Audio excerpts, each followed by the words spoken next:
magluluto tayo ng gulay ngayon. Ayan, gulay muna tayo. Ayan, gisa na natin yan, igisa. Hindi pakbit yan kasi lalagyan ko ng tuyo. Ayan, malinis na lahat yan. Ayan, nakahiwa na lahat. Ayan yung ating kalabasa at saka sayote. Kalabasa na may sayote. Ayan yung ating ricado, sibuyas, bawang at tsal. Ayan yung gulay na may talong, konting talong, isang pirasong ampalaya, may okra, tsaka Chinese pichay. Ayan ang ating pangsahog. Ito guys, ang pangsahog na nagawa kong daing na pusit. Daing na pusit yan, hindi masyadong maalat yan, hindi ko na hinugasan. At yung ating lagyan ko ng tuyo, yan po yung ating tuyo, at saka yung bitchin. Yan po yung bitchin. Ayan, para magluto na tayo. Nagpapainit na po ako ng kawali. Yung ating kawali. Ayan, lagyan natin ng mantika na kasi yung kawali.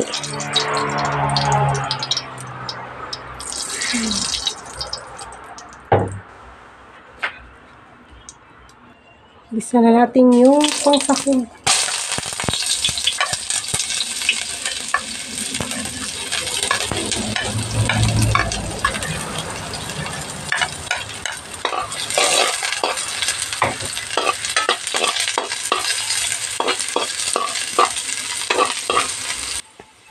Ayan yung pusit. Gisa muna natin yung pusit para madali siyang maluto.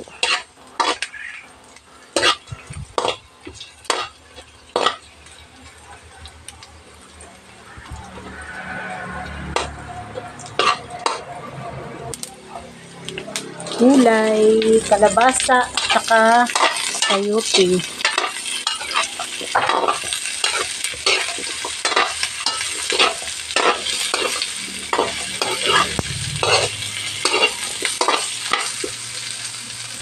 Oh yes.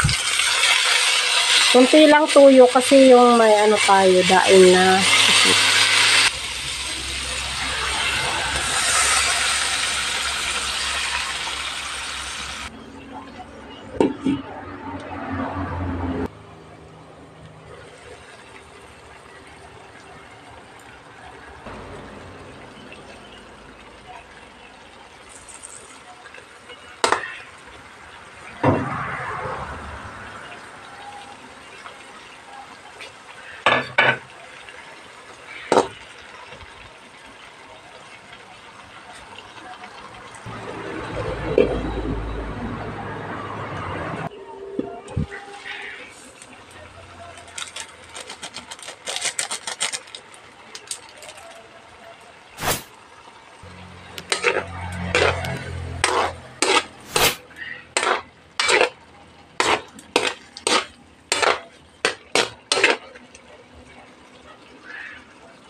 Luto na guys, luto na siya. Ayan, luto na ang ating ginisang gulay na may halong daing na pusit. He tried something really crazy and risked his life because of it.